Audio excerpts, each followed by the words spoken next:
So, you want to write a book in 2024. As a book editor, book coach, and a book nerd myself, anytime I hear that somebody is considering writing a book, I get super excited. And if that somebody is you, I bet you're probably pretty excited yourself until you start doubting yourself and run into roadblocks. Things get complicated, confusing, and you land exactly where you've been for the past month, 2 months, a year, 2 years, maybe even longer. The disappointment due to the fact that you've not been able to write this book keeps mounting, and that book idea remains stuck in your head. Does that sound familiar? Well, if you're watching this video, good, because I'm here to tell you that you are capable. You can write that book, whether you already have a book idea or you're still trying to come up with one, and that no matter how many times you tried and failed, it is never too late to try again. So, here are 10 practical tips to help you shed your doubts, get out of a creative slump, and finally write that book in 2024. Tip number 1. Shed your limiting beliefs. I believe that some people are born to write. Their brains just work in this very particular curious way, because any random chat with a friend, something they see on a bus or a train, or even something as simple as a song lyric can instantly spark a book idea. Not only is their prose beautiful, but they handle semicolons, the Oxford comma, and em dashes, just like seasoned samurai handle their swords, with impressive precision. They probably don't often get what I like to call the blank page scaries either, because once they get that book idea, the words just seem to flow. However, while these literary unicorns probably do exist, I also believe that you can train yourself to be a writer. You can train your brain to come up with story ideas. You can read books on grammar and get better at the technical aspects of writing. You can implement daily or weekly free writing sessions to practice putting your ideas down on paper, which over time will make that blank page a little less daunting. Talent is a wonderful thing and it can't necessarily be taught, but I think that it's important to shed your limiting beliefs and remember that talent alone does not an author make. Discipline, practice, and persistence, on the other hand, is what can take you a very long way. Tip number 2, remind yourself that it's never too late. Virginia Woolf didn't publish her first book until she was in her 30s. Andrzej Sapkowski, the author of the Witcher series, published his first novel at the age of 38. We also can't forget about the legendary Stan Lee, who wrote his first comic in his late 30s. The point is, while some careers might have an age limit, being an author does not. So right now, in this moment, as you're watching this, take a deep breath in, exhale, let your body and your mind relax, and remember, as long as you are physically and mentally capable of coming up with ideas and recording them in some type of way, your age does not mean a thing. Tip number 3, don't wait for your idea to come, chase it. Stephenie Meyer got her idea for the Twilight series after she had a dream about 2 people, one a human and the other a vampire, lying in a meadow. I honestly thought that the idea fairy only visited the most fortunate ones until I myself had a dream that was so impactful that not only did I remember it the next morning, but I also managed to use it as a basis for a 3-book series that I'm currently writing. So, long story short, a story can absolutely come to you. It happens, but at the same time, it's not something that you should rely on. My biggest tip for those who haven't had their story idea come to them is to go and find it yourself. Read books. Not only fiction books, but books on chemistry, the Roman Empire, the ocean, mythology, or anything else that interests you. Visit museums and go on trips, whether that means visiting another country, a nearby town, or taking a guided tour in your own city. Speak to your grandparents and older aunts and uncles, if they're still around. Ask if they'd be willing to share some stories from their youth. Who knows, maybe one of them will spark something in you. Close your eyes and listen to music. Sometimes a simple phrase or rhyme can be enough to get your creative juices flowing. Doing all of these things will not only expand your horizons, but your brain will also be on the prowl for interesting names and all sorts of mysterious places that you can later use as inspiration for a book idea, or just simply transform them and use them as elements in your story once you do come up with an idea. Tip number 4. Layering is the key to good storytelling. So I live in New York City, and New York City is known for blessing us with all 4 seasons in a span of a week, sometimes even a single day. So what do? You learn how to layer clothing. You first leave the house with a t-shirt, a cardigan, and a jacket so that you're ready to face the morning chill. By noon, the sun is up and the cardigan comes off. Kind of like girl math, the unpredictable weather math has to be learned and applied if you want to have a good day. I personally think that layering is also key to writing good books. Say you finally have your book idea. Can you simply grab your laptop, open up a new Word document, and just start typing?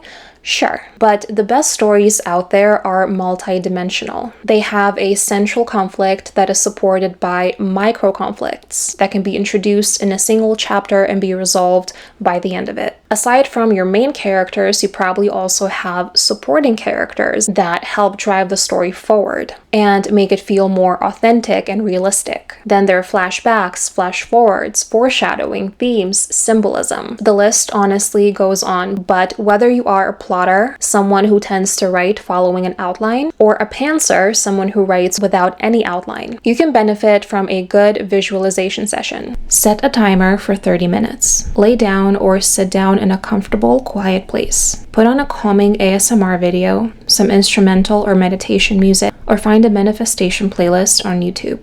Close your eyes, let your mind wander, and see if you can come up with layers that will make your story come to life. Have a notebook, a phone, or a laptop nearby, so you could jot down all of your ideas once the session comes to an end. I have personally brainstormed story ideas and resolved many plot holes this way, so I know that it works. I'm gonna take a quick sip of my tea and go into tip number 5, which is to get organized. So this one I had to learn the hard way when I thought that I lost my flash drive, which had the only copy of my manuscript on it. And to be honest, I still get shivers thinking about that day.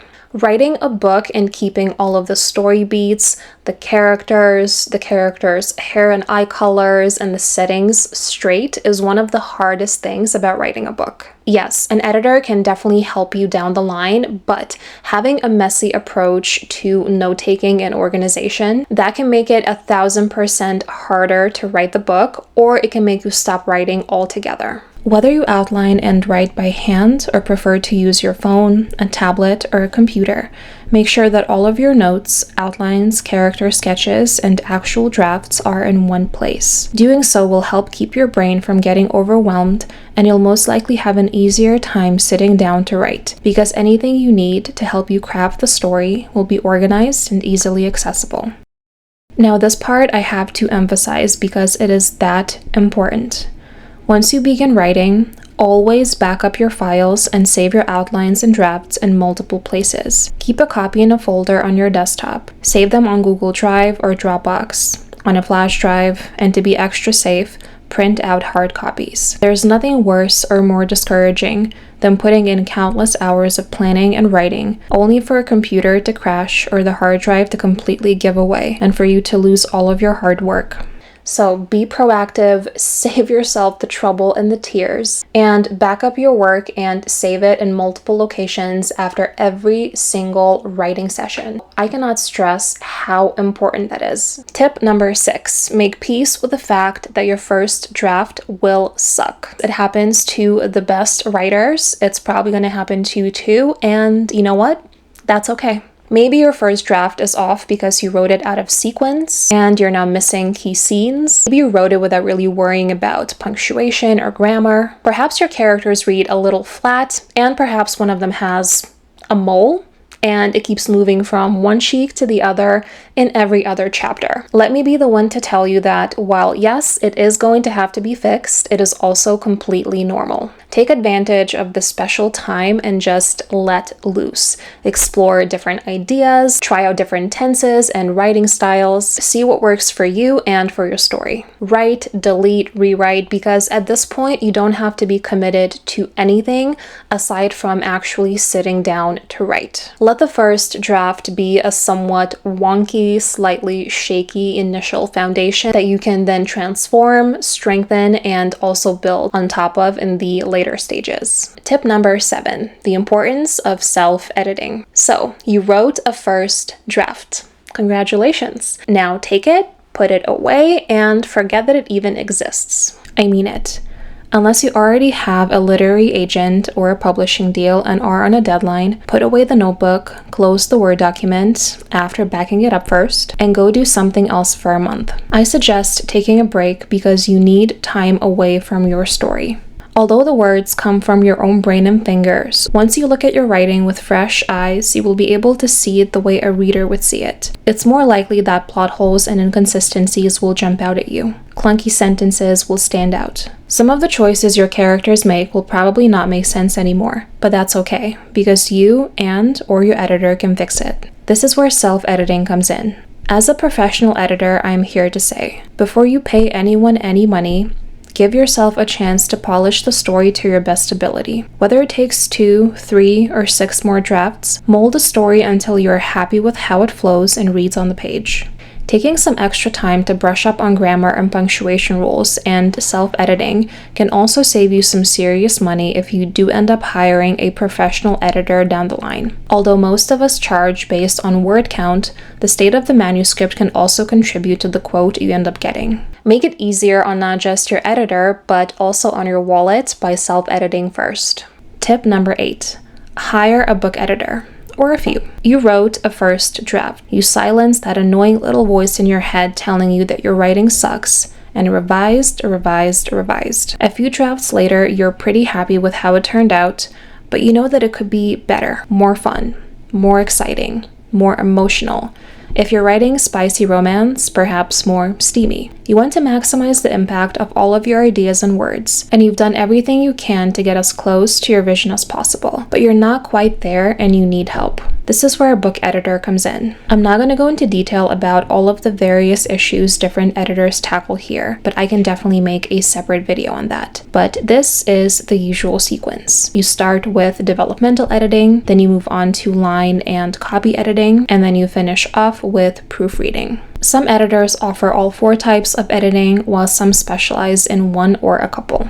I'm not saying this because I'm an editor myself, but working with a professional editor who knows your genre and understands your goals and vision can help you improve your storytelling and the actual writing on the page in major ways. The downside of hiring an editor is, of course, the price tag, which can range from a couple hundred to a few thousand, based on word count, the editor's experience, and the type of editing you're looking for.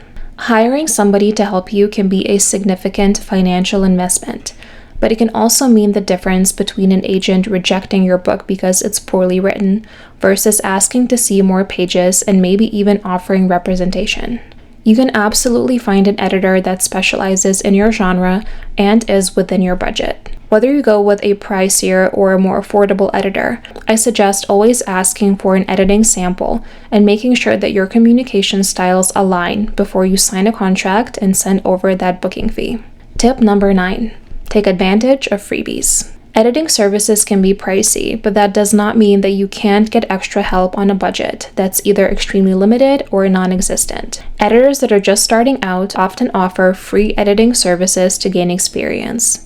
You can also post a job listing on sites such as Upwork and find the most affordable option. Do ask for an editing sample to make sure that you're still getting a bang for your buck though. You can also work with an experienced editor and have them do a manuscript critique, if that is something they offer. Manuscript critiques are a more budget-friendly alternative to a developmental edit. The editor will most likely not add any comments to your actual manuscript, but they will read your book and provide a letter similar to an editorial letter, where they will note down any key issues they spot and provide direction in terms of how you can fix them. There are also free resources available. Many editors offer freebies such as manuscript assessment worksheets that you can use to spot common issues yourself. I personally think that all good stories are driven by compelling characters, which is why I created my own freebie called the Craft a Character Worksheet.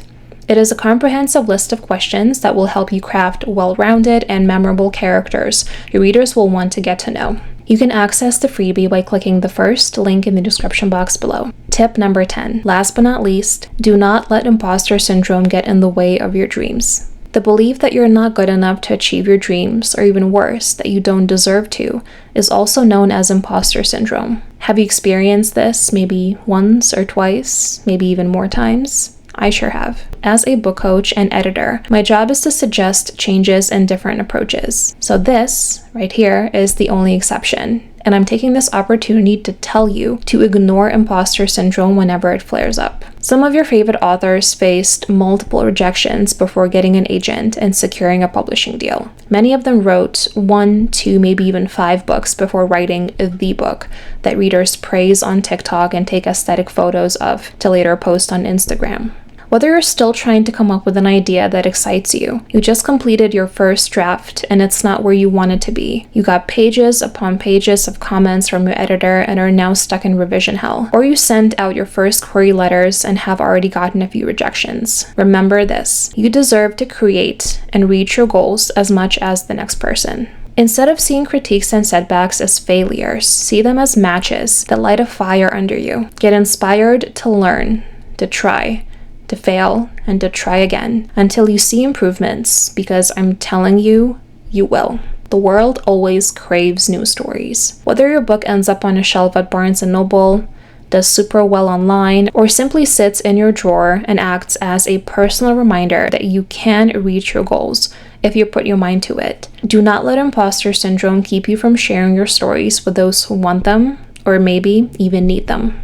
So, if you're ready to write that story and need some support and motivation, check out my Craft a Character freebie in the description box down below, subscribe to my YouTube channel, and follow me on Instagram for more tips, tricks, and editor and author behind the scenes. Thank you for watching, and happy writing!